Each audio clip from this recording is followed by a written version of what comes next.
Hello, dear learners, I am Dr. Uma Singh from University of Delhi and I would be discussing the chapter on trial balance and accounting errors. You are already aware in the previous chapter how to prepare journal, the subdivision and the ledger posting. So, in this chapter we shall learn about the next step of summarizing the accounts, that is to deal with trial balance. So, this chapter will contain the meaning and the objectives of trial balance, the causes of disagreements of the trial balance, then the preparation of the trial balance. There are lot many errors that might occur while preparing the trial balance. So, the errors disclosed and not disclosed by the trial balance, and then the suspense account. So, now we can begin this chapter which talks about trial balance and the accounting entries. Now, the meaning of the trial balance. A statement which shows the balances of all ledger accounts is called as a trial balance. It is a statement or a schedule listing in separate columns the debit and credit balances of all ledger accounts on a particular date. The ledger accounts which have a debit balance are shown in the debit column, and if they have a credit balance, then the same is shown in the credit column of the trial balance. The main purpose or the objectives of preparing a trial balance are to check the arithmetical accuracy. So, with the help of a trial balance, we can identify the arithmetical errors that are committed by the accountant, and these errors can be rectified at a later stage. Second is to prepare the final accounts of the enterprise. The final accounts of the enterprise cannot be prepared until and unless we have prepared the trial balance. The third is the comparative study of each account. Trial balance helps in comparing the present balance of an account with the previous period account balances. Through this, we can estimate whether closing balance of accounts will increase or decrease within the two accounting periods. And last objective is to make the financial budget. Previous years trial balance figures are also helpful to estimate the future amount. This enables to make different financial budgets. So, what are the causes of such disagreement in a trial balance are these. The first is omission of posting in one account. If a transaction is posted in one account and is omitted in the other concerned, it is bound to affect the trial balance, and in such case the debit side and the credit side of the trial balance will not agree. Second disagreement may arise because of double posting in one account. If by mistake an entry is posted 2 times to the debit or to the credit of an account, it would result in extra debit or credit, and as such it may cause a disagreement in the trial balance. The third disagreement may arise because of posting in the wrong side of the account. So, when an entry is posted in the wrong side of an account, that is, instead of debit side it is posted in the credit side or vice versa, it would also cause disagreement in the trial balance. Fourth is posting wrong amount in an account.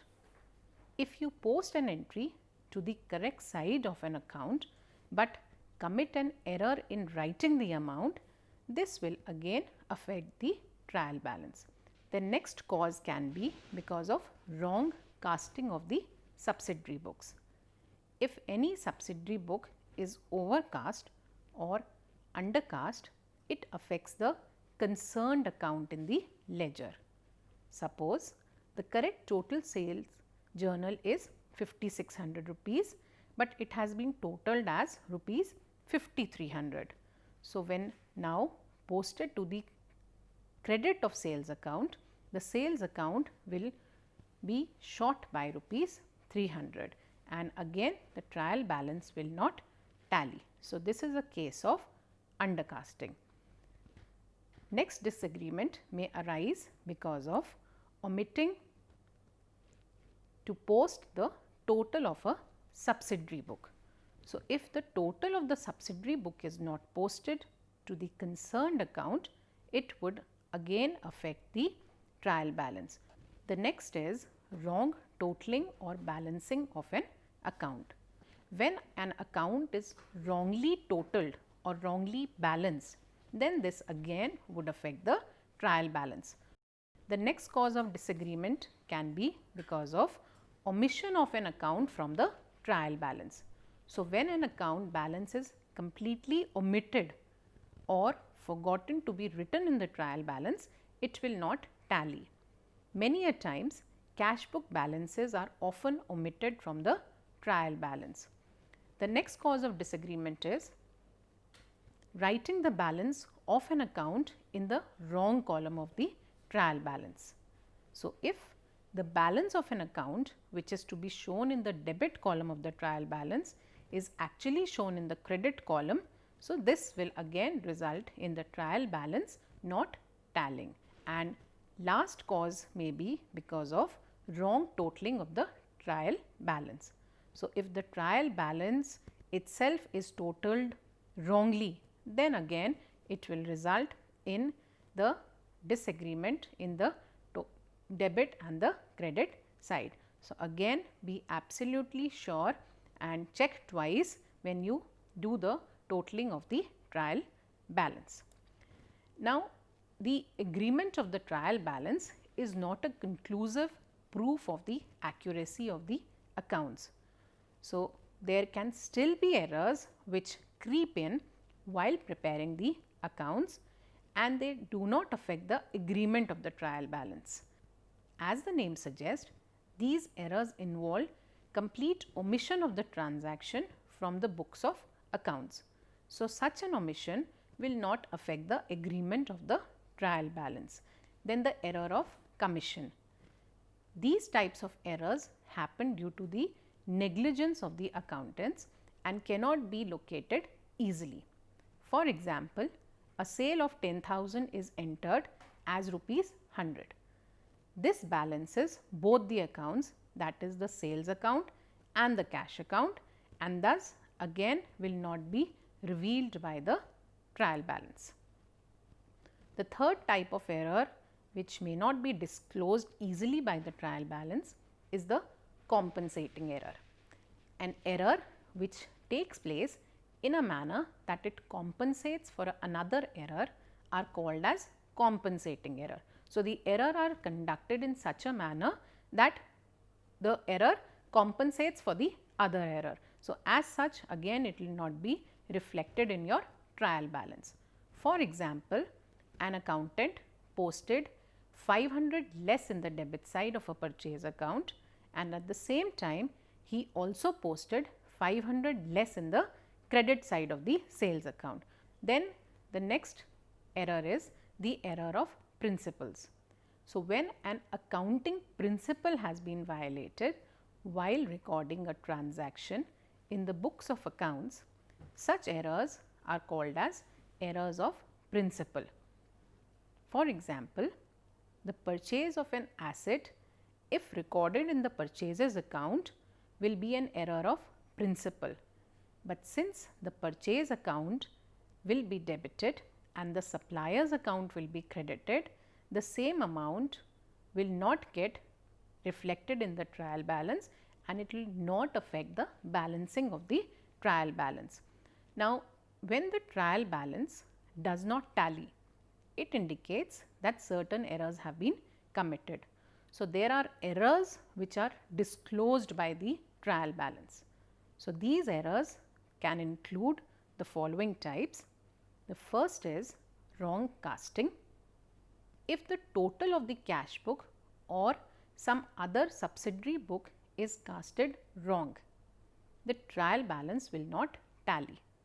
For example, the total of the purchase book has been casted rupees 2000 more.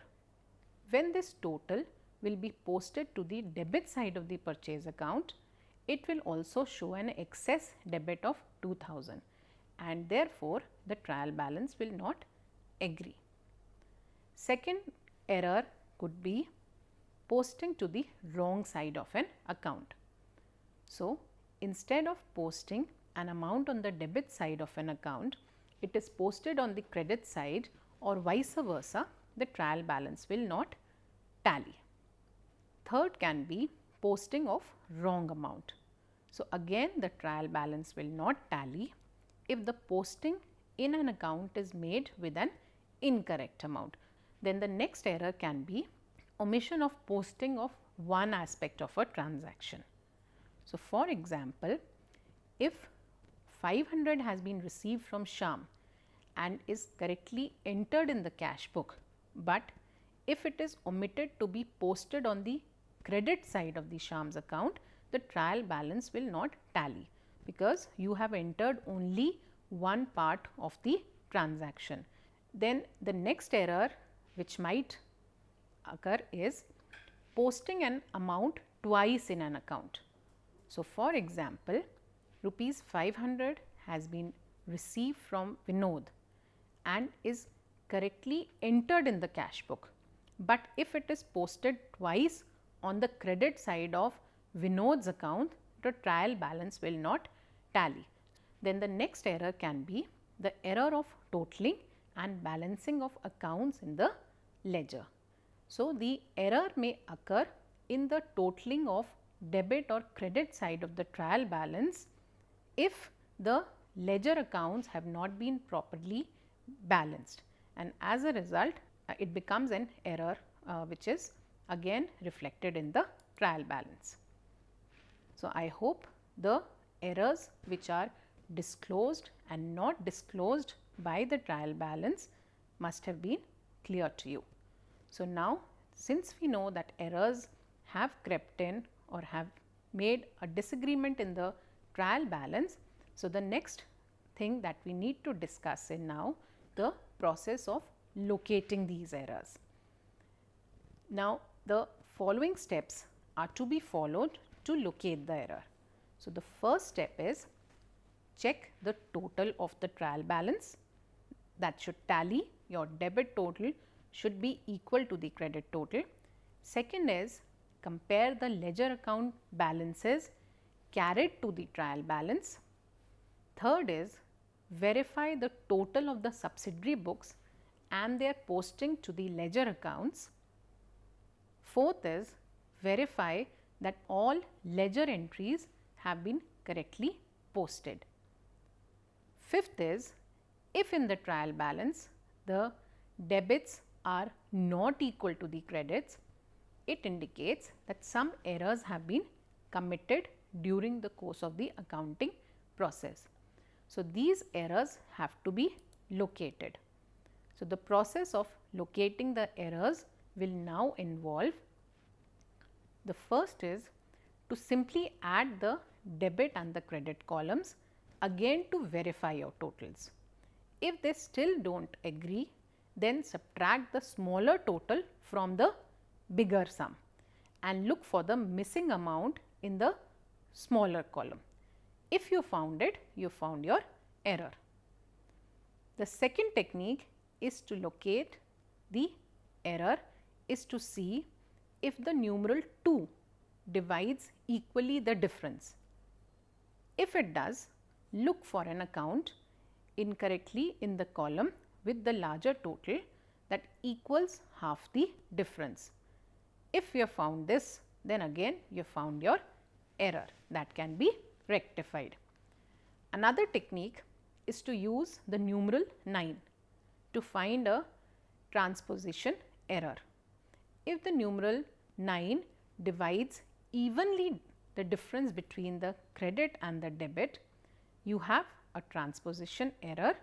So, go back over your credit and debit entries and try to find your transposition error. So, this involves the process of locating the error. Now, balancing the trial balance. After recording all the financial transaction in the subsidiary books and journal proper, the same are to be posted in the ledger.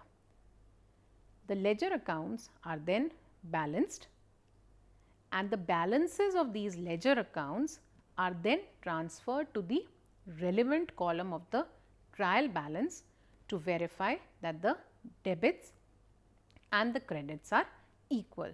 So, these are the steps to be followed for the purpose of preparing and balancing the trial balance. Now, this is how a trial balance format looks like. The first thing that you write while preparing the trial balance is the name of the firm. So, trial balance of so and so company.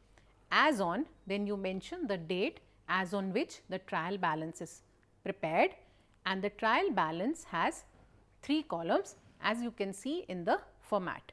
The first column lists down the names of the account, second column has all the debit balances, and the third column is for all the credit balances, and the debit balance should tally the credit balance in the trial balance.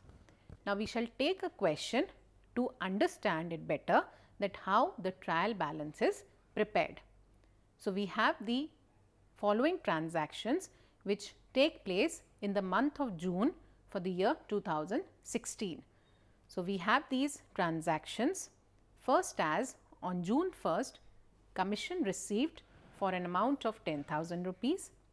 On 2nd June, rent paid to an amount of 5,000 rupees. Then June 5th, interest received to an amount of 6,000 rupees, and June 7th, brokerage paid for an amount of 2,000 rupees. So, these 4 transactions have taken place in the month of June. So, we need to journalize these transactions first, then post them into the ledger, balance these accounts, and then finally prepare a trial balance. So, first is we shall learn about the preparation of the journal, and we will write all the transactions that have taken place according to the chronological order, that is date wise. First is we receive a commission for 10,000 rupees. So, our journal entry shall be debit what comes in. So, cash account debited and credit all incomes and gains. So, we have given a credit to commission received. So, our entry becomes cash account debited to commission received account, and in the debit amount and the credit amount we write the amount received, that is to an extent of 10,000 rupees. Second entry is rent paid. So, debit all expenses and losses, and rent being an expense. So, we give a debit to the rent account. So, rent account debited and credit what goes out. Since cash is going out, we have paid rent. So, we give a credit to the cash account, and our entry becomes rent account debited to cash account. Again, in the debit and the credit column, we write the rent paid amount for rupees 5,000. The third entry was the interest received for an amount of 6,000 rupees. So, again we will make the journal entry as cash account debited, again credit all incomes and gains. So, interest received being an income, so it is credited. So, our journal entry becomes cash account debited to interest received account for an amount of 6,000, both in the debit and the credit amount. And the last transaction was the brokerage paid. So, brokerage account debit. So, debit all expenses and losses, and brokerage being an expense, it is debited and credit what goes out. So, again brokerage account debited to cash account to an extent of rupees 2,000 in both the debit and the credit column. The next step that follows is to post these journal entries into the ledger. So, we will open in the ledger all the 5 accounts, all the accounts that we have mentioned in the ledger: cash account, rent account, commission received account, interest received account and brokerage account, and we will do the ledger posting for them. So, first is the commission received account. So, our entry was cash account debited to commission received account. So, in the commission received account, we credited it in the journal. So, we will credit in the ledger account also, but the reference has to be made of the other account. So, on June 1st, we shall write in the particulars column by cash 10,000 rupees. Then we move forward and we prepare the next account, that is rent account. So, rent account, we paid rent. So, rent account debited to cash account.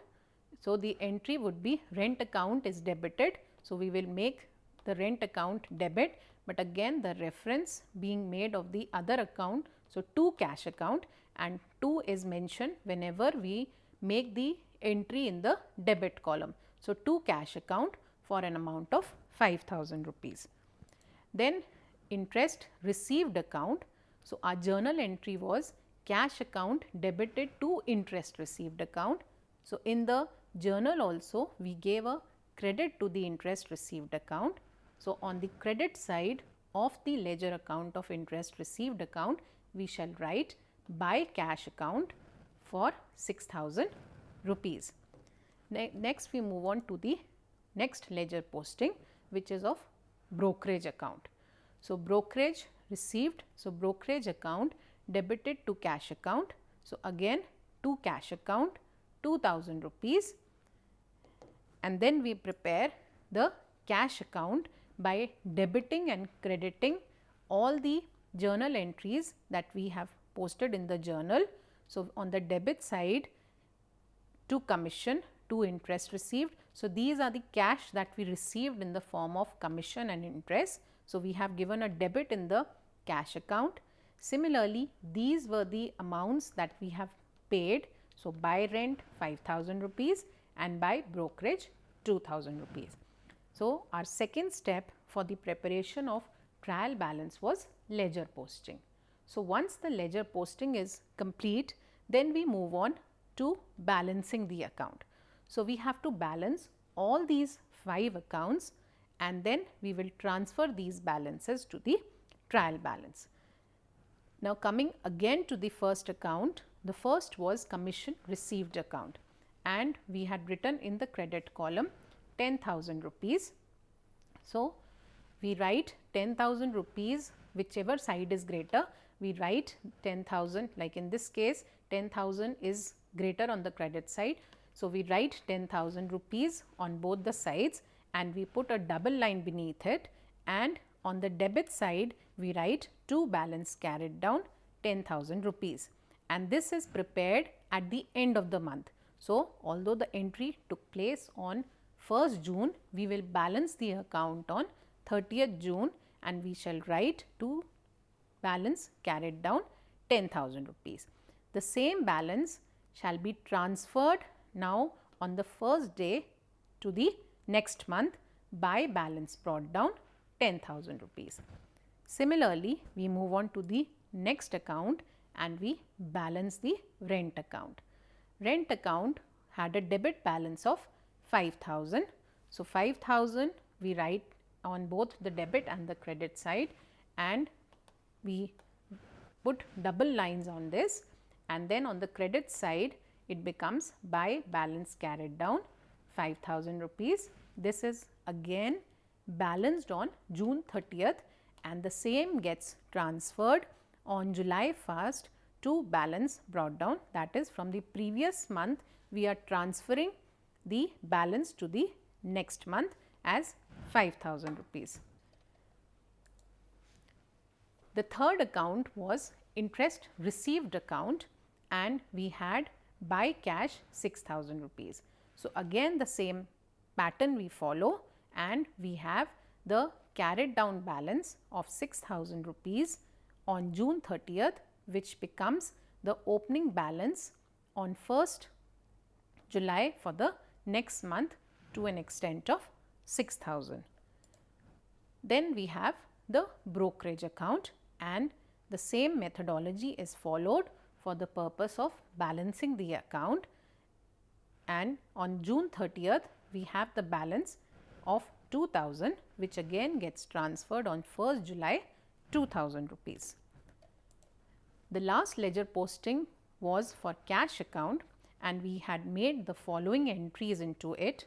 So, to commission, to interest received 6000, by rent 5000 and by brokerage 2000 rupees. So, first we check the totals. The total on the debit side was greater than the total on the credit side. So, we put the balancing figure. So, 16,000 minus 7,000 gives us 9,000 rupees. So, that becomes the balance carried down, which is calculated at the end of the month, that is on 30th June, 9,000 rupees, and we close the account for this month by putting double lines and we transfer the balance to the first day of the next month. So, as on July 1st, to balance brought down 9,000 rupees. So, this was about the second step to the process of making the trial balance, that is ledger posting and the balancing of account. Next, we prepare the trial balance. So, we prepare the trial balance as on 30th June 2016 and whatever balances our 5 accounts showed, we transfer them accordingly in the debit side and the credit side. So, rent account had a debit balance of 5,000 rupees, brokerage account had a debit balance of 2,000 rupees, cash account had a debit balance of 9,000 rupees. So, whichever side is greater in the ledger account, we read the balance from that particular side. Similarly, in commission account, we have a credit balance of 10,000 rupees and then finally, interest received account, on the credit side, we have a balance of 6,000 rupees. So, the next step is that of now summing them up and checking their totals, and we see that our debit balance and the credit balance are both at 16,000, indicating that we have prepared the trial balance correctly. Next, we move on to the limitations of the trial balance. So, a trial balance can have several limitations. Some of them are, first is there can be certain errors not disclosed by the trial balance. Therefore, the agreement of a trial balance is not a conclusive proof of the accuracy of the accounts. Then second is trial balance gives only condensed information of the account. Third is it does not give the information about the profit or loss made by the business in the accounting period. Fourth is if the trial balance is not prepared accurately, the final accounts prepared from the trial balance will not be reliable. Fifth is it does not ensure that all the transactions have been actually recorded in the subsidiary books. Next limitation is it is prepared only by those enterprises which make use of the double entry system. So, these can be some of the limitations of a trial balance. Next, we move to discuss about the suspense account. Now, when the trial balance does not agree because of any type of error, then to prepare the final accounts, the difference is written in a special account which is called as a suspense account. The errors that affect the trial balance are rectified through the suspense account, and once all such errors are rectified, the suspense account opened to artificially balance the trial balance will finally be balanced. So, this is all that you have to learn in this chapter on trial balance and the accounting errors. I hope the trial balance chapter is useful to you and you would have followed that what are the steps to be taken for the preparation of trial balance and what are the different kinds of errors that can creep in while preparing the trial balance and the preparation of the suspense account. Thank you so much.